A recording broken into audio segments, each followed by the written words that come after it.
प्रभु यीशु मसीह के नाम से और एक बार आप सब लोगों को मैं धन्यवाद देता हूं। इस लाइव टेलीकास्ट में परमेश्वर की दया और परमेश्वर के अनुग्रह, उसके द्वारा हम नया जीवन को जीते हैं।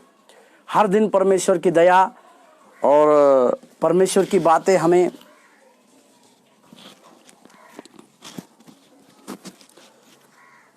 हर दिन परमेश्वर हमें उसके हुजूरी में लेकर आता है और परमेश्वर की दया की बातें हमारे साथ साथ चलती है। इस प्रकार के कई एक आशीषों को लेकर मैं आपके लिए धन्यवाद देता हूं। साथ ही बिलीव टीवी के सारे हमारे सदस्यों के लिए धन्यवाद देता हूं। जितने सारे लोग भारत की कलीसिया की तरफ से जुड़े हैं, मैं भारत की कलीसिया की तरफ से भी आप सब लोगों का स्वागत करता हूं इस बिलीव टीवी के इस लाइव टेलीकास्ट में। सबसे बढ़कर परमेश्वर जो है हमारे द्वारा अपने कार्य को प्रकट करना चाहता है और वो प्रकट करता है। इस बात को हम हमारे जीवन में कभी भूलने ना पाए, क्योंकि परमेश्वर हमारे जीवन में हमारी ज़रूरतों से बढ़कर हमें जिस चीज़ की आवश्यकता है उन सारी चीज़ों को परमेश्वर उचित समय पर देकर हमारे जीवन में उसके कार्य को और उसकी बातों को प्रकट करता है। इसी के लिए मत्ती रचित सुसमाचार में प्रभु यीशु मसीह ने जब अपने चेलों को प्रार्थना करना सिखाया तो उसमें एक शब्द को प्रभु यीशु मसीह ने कहा, हमारी दिन भर की रोटी आज हमें दे। हालेलुया। प्रभु ने यह नहीं कहा कि कल हमें दे, या हमें स्टोर करने के लिए भी नहीं कहा कि हमारे जीवन की जो बातें हैं, हमारे जरूरी जो चीज है, खाना जो हमारे लिए जरूरी चीज है, वो जरूरी चीज, उस जरूरी चीज को प्रभु अपने महिमा के अनुसार, परमेश्वर अपने कार्य के अनुसार हमारे जीवन में प्रकट करते आया। इसी के लिए हमें इस बात को समझना चाहिए, इस बात को जानने की आवश्यकता है कि परमेश्वर उस बातों को हमारे जीवन में प्रकट करता है जिसकी हमें आवश्यकता होती है और जिस बातों के लिए हम परमेश्वर के पास जाकर उस दया को मांगते हैं और दया की बातों को उसके सम्मुख में करते हैं। करके हम इस बातों को समझेंगे। मैं आज और कल आपको एलिशा के द्वारा किए गए कुछ दो चमत्कारों के बारे में मैं बताना चाहूंगा। आज हम एलिशा के द्वारा जो चमत्कार किया गया था उसका एक पहला भाग को देखेंगे और कल हम और एक दूसरा चमत्कार जो है, जो एलिशा ने, जो कि एलिया का चेला था, एलिया के साथ रहने वाला था, उसके द्वारा उसने कैसे किस प्रकार से अपने जीवन में इस कार्य को किया, इस बातों को हम देखने पर है। आज जो चमत्कार को हमने किया वो शुमैन वासी के पुत्र को जीवन दान मिलने के बारे में हम इस बात को देखने वाले, जिसका जिक्र दूसरा राजा का किताब उसके 4 अध्याय में 8वें वचन से लेकर अगर हम 37वें वचन तक पढ़ते हैं तो यहाँ एक शुमोन वासी एक स्त्री थी जिसके पुत्र को एलिशा के द्वारा जीवन दान मिलते हुए, या एलिशा ने उसको एक जीवन दान देते हुए हम देखते हैं, चमत्कार के रूप में उसको हम इस बातों को देखते। परंतु इस मेरे साथ पहले वचन को पढ़िएगा, मेरे साथ खोलिएगा दूसरा राजा का किताब उसका 4 अध्याय, दूसरा राजा का किताब उसका 4 अध्याय और उसका 8वें वाक्य में, दूसरा राजा का किताब 4 अध्याय 8वें वाक्य में उसमें इस प्रकार से कहा है, एक दिन की बात है कि एलिशा शिमोन को गया, माफ कीजिएगा, शुनेम को गया, जहां एक कुलीन स्त्री थी और उसने उसे रोटी खाने के लिए विनती करके विवश किया। अतः जब जब वह उधर से जाता तब तक वह वहां रोटी खाने के लिए उतरता था। Hallelujah, hallelujah. प्रभु यीशु मसीह के नाम को धन्यवाद देते हैं, प्रभु की महिमा और प्रशंसा करते हैं। यहां पर एक शब्द लिखा गया है कुलीन स्त्री बोलकर। इस स्त्री के जीवन से हम आज कुछ बातों को सीखते हैं। उस स्त्री के जीवन से कुछ 3 बहुमूल्य बातों को हम हमारे व्यक्तिगत जीवन में या हम हमारे सेवकाई के जीवन में देख पाते हैं या समझ पाते हैं। ये स्त्री किस प्रकार से थी हमें पता नहीं, ये स्त्री विश्वासी थी या नहीं मालूम नहीं, परंतु उसने एक भविष्यवक्ता की ख्याल को रखा, भविष्यवक्ता के लिए उसने जगह दिया और इसी स्त्री के द्वारा पहली बार एलिशा को ये पवित्र जन है बोलकर भी देखा गया, और पवित्र जन है बोलकर भी उसने इस प्रकार से कहा। मेरे साथ खोलिएगा 4 अध्याय का, दूसरा राजा का किताब 4 अध्याय का 21वें वाक्य में उसने इस प्रकार से कहा, तब उसने चढ़कर उसको परमेश्वर के भक्त की खाट पर लिटा दिया और परमेश्वर द्वारा द्वार बंद किया, तब उतर आई।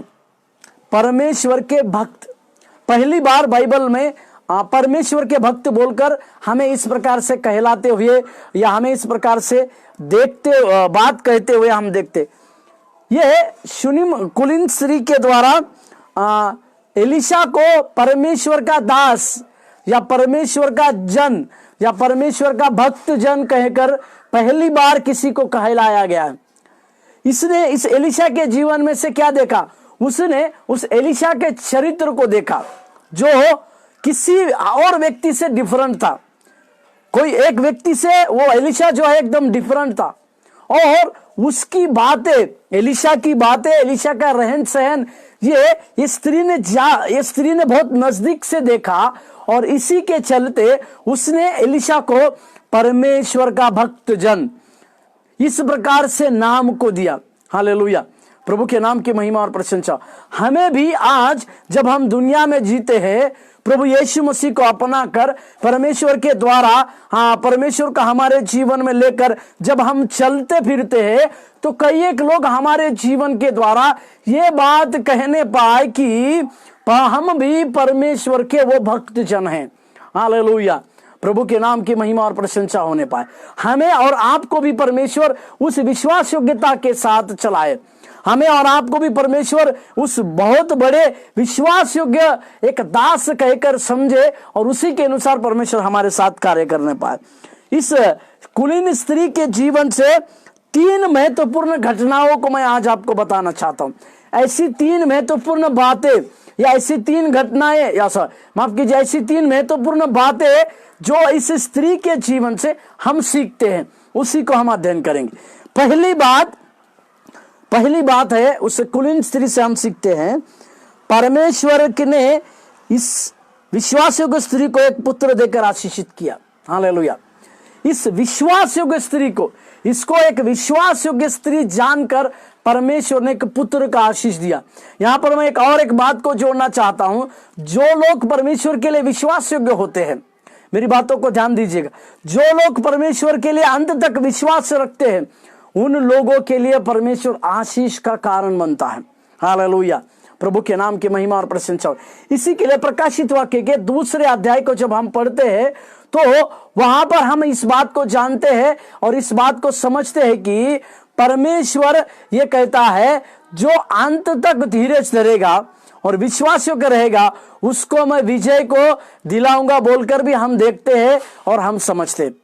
इस बातों से हम क्या सीखते हैं? इस बातों से हम ये सीखते हैं कि हमें और आपको परमेश्वर के लिए विश्वास योग्य रहेंगे।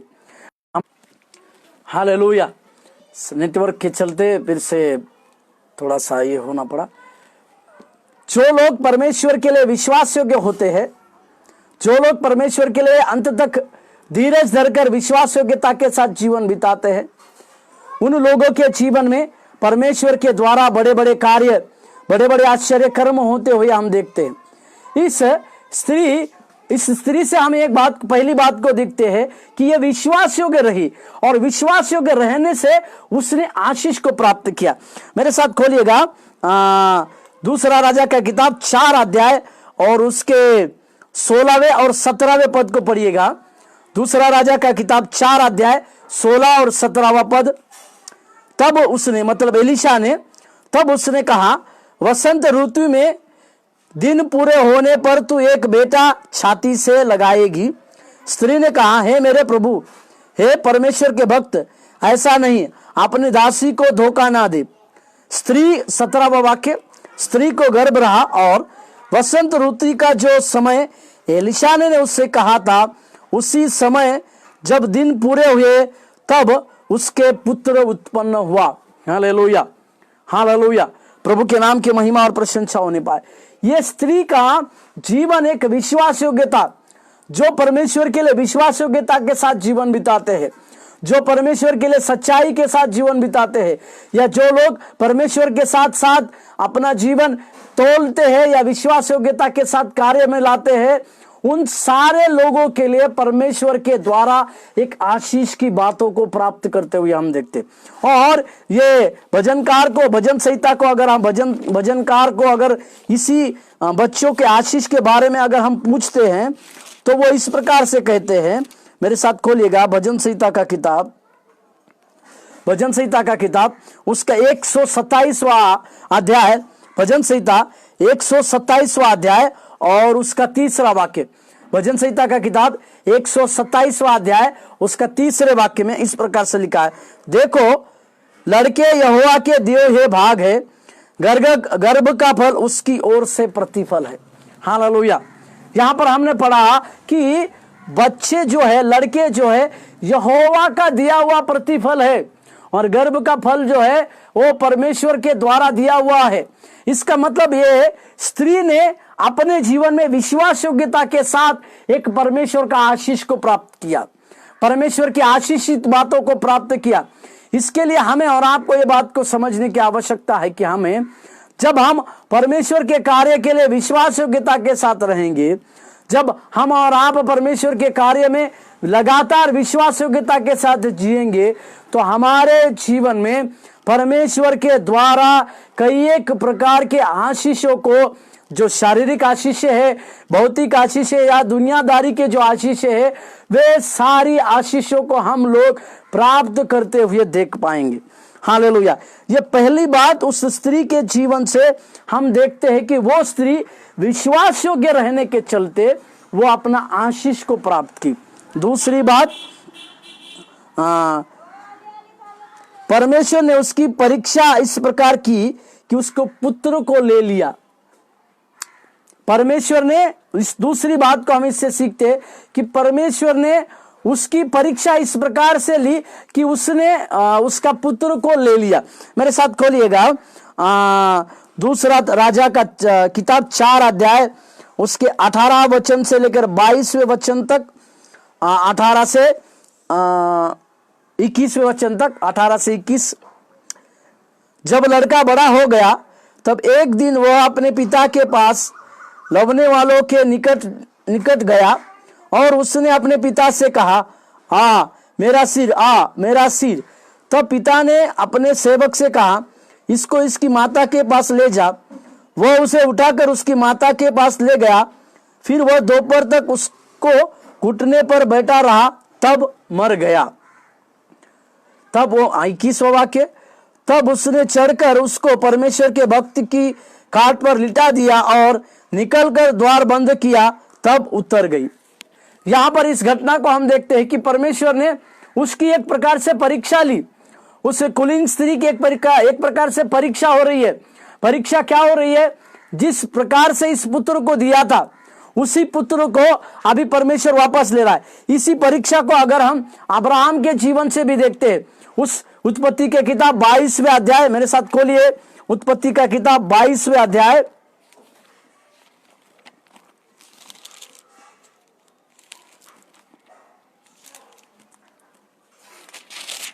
उत्पत्ति का किताब 22वें अध्याय उसका पहला वाक्य मैं आपके लिए पढ़ देता हूं।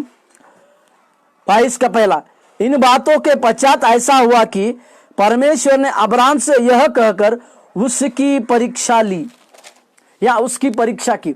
हालेलुया, प्रभु के नाम की महिमा और प्रशंसा होने। मतलब यहां से हम ये बात को सीखते हैं कि परमेश्वर के द्वारा एक प्रकार से परीक्षा भी हमारे जीवन में आती है। वो किसी भी प्रकार की परीक्षा क्यों ना हो और किसी भी प्रकार की वातावरण क्यों ना हो, इसी के लिए मैं आपको उस परीक्षा का जिक्र नहीं करूंगा, परंतु पौलुस की भाषा में मैं आपको समझाने की कोशिश करूंगा। मेरे साथ खोलिएगा दूसरा कुरिन्थियों का पत्री, दूसरा कुरिन्थियों का पत्री,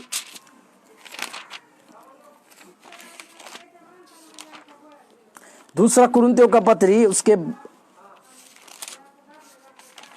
12 अध्याय को निकालिएगा। दूसरा कुरिन्थियों का पत्री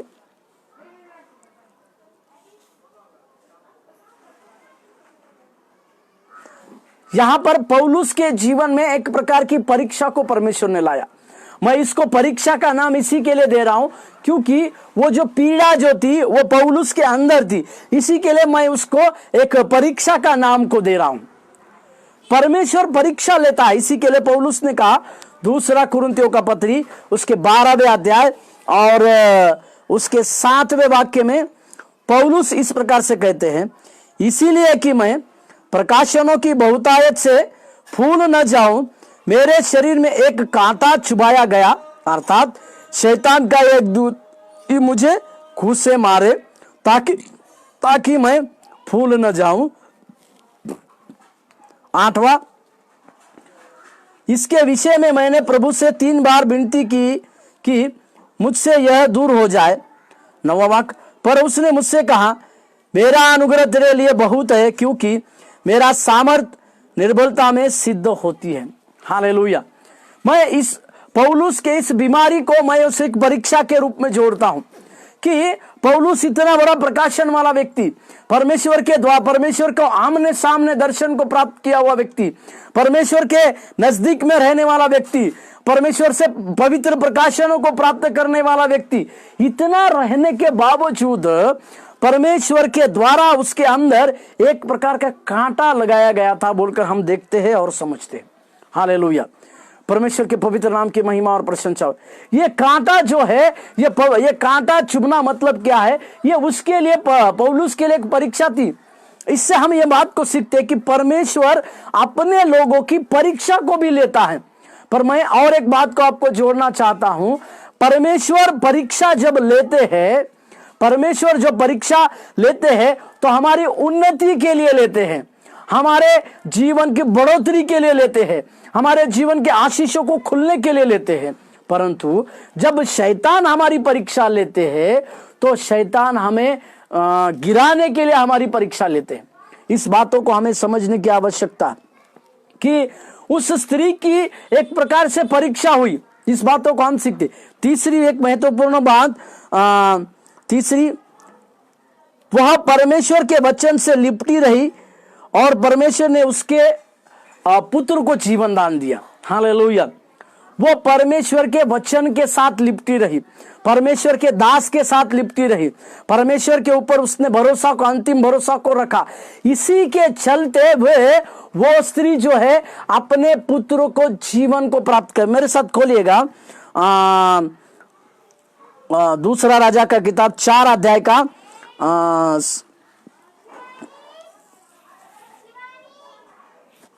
उसका 34, 35 और 36। दूसरा राजा के किताब 4 अध्याय 34, 35 और 36 को मैं पढ़ रहा हूं। तब वह चढ़कर लड़के पर इस रीति से लेट गया कि अपना मुंह उसके मुंह से और अपनी आंखें उसकी आंखें से और अपने हाथ उसके हाथों से मिला दिए और वह लड़के पर पसर गया। तब लड़के की देह गर्म होने लगी। 35, तब वह उसे छोड़कर घर में इधर उधर टहलने लगा और फिर चढ़कर उसके लड़के पर पसर गया। तब लड़के ने 7 बार छींका और अपनी आंखें खोली। तब एलीशा ने गेजी को बुलाकर कहा, शुनेमिन को बुला ले। जब उसके बुलाने से वो वापस आई तब उसने कहा, अपने बेटे को उठा ले। हालेलुया। उसने परमेश्वर के दास के ऊपर अंतिम भरोसा को रखा। और एक मेरे साथ वचन को पढ़िएगा। जब उसको पता चल गया कि उसका बेटा मर गया है तो उसने क्या किया? 4 अध्याय का 21वें वाक्य को मैं पढ़ता हूं।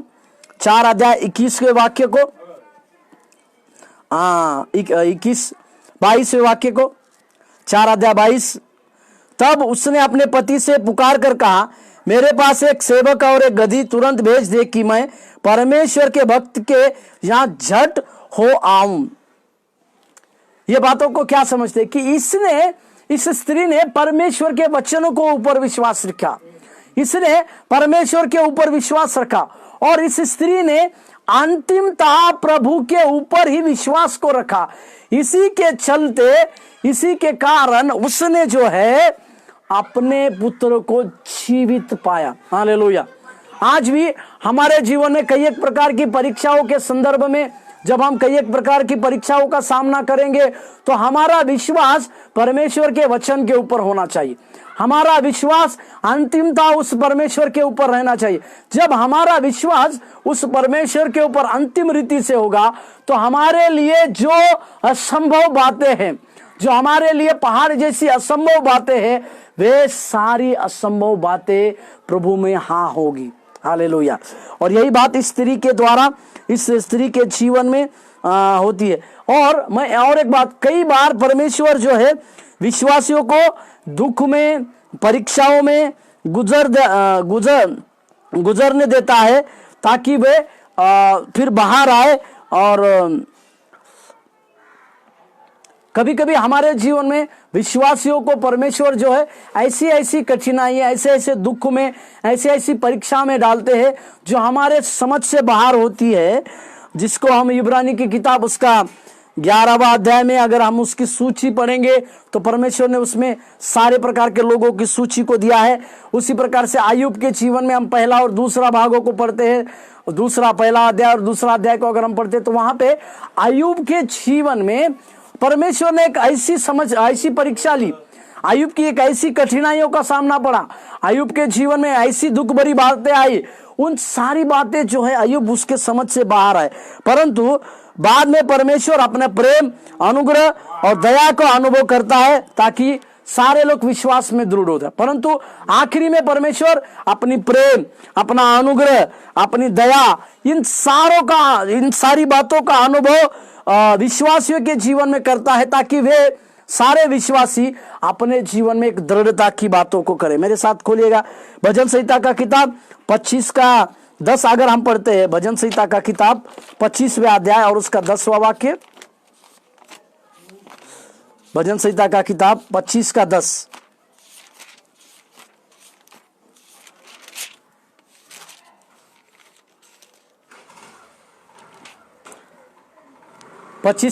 भजन संहिता 25 का 10 में, जो यहोवा की वाचा और चुनौतियों को मानते हैं उनके लिए उसके सब मार्ग करुणा और सच्चाई है। हालेलुया। यहां पर लिखा हुआ है जो यहोवा की चुनौतियों को, चुनौतियां मतलब जो परमेश्वर जिस परीक्षा को हमारे जीवन में ला रहा है, जो लोग उसको स्वीकार करते हैं, या परमेश्वर जिस दुखों को हमारे जीवन में ला रहा है, या परमेश्वर जिन बातों को, जो विपरीत बातें हैं उनको हमारे जीवन में ला रहा है, उन सारी बातों को जो लोग स्वीकार करते हैं, उसकी चुनौतियों को स्वीकार करते हैं, परमेश्वर उन सारे के लिए अपना करुणा और सच्चाई करता है।